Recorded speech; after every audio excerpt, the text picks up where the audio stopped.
Through you, Honorable Chair, I would like to respond to the Honorable Member regarding the health, the devolved government. So again, a consultative approach. I believe we need to involve the national team as well as the county government to have open dialogue and come up with interventions. We need to look at the situational analysis and see where are the strengths, the weaknesses, opportunities, and threats. And from there, we need to come up with priority interventions.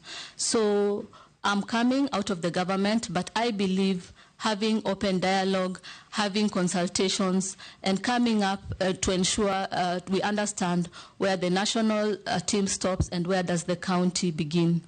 Another thing that will ensure seamless flow of information and also to ensure monitoring from national level, county level, down to facility level is the health information system, a digital platform, so that the reporting system is picked up and goes to the national level and also trickles down to the facility, as well as tracking and monitoring of infectious diseases, quality of services, and also addressing the matters of corruption. So again, it will be critical for us to embrace the digital platform in this case. Regarding the medical students, what I would say is the health workforce is a critical pillar in health systems. All our health workers are important.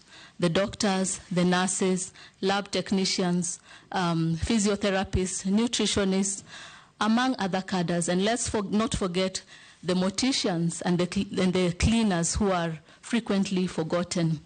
And I think it's critical to say that during COVID-19, we saw that these cadres were actually disproportionately affected by COVID-19 and even other infections like tuberculosis and Ebola.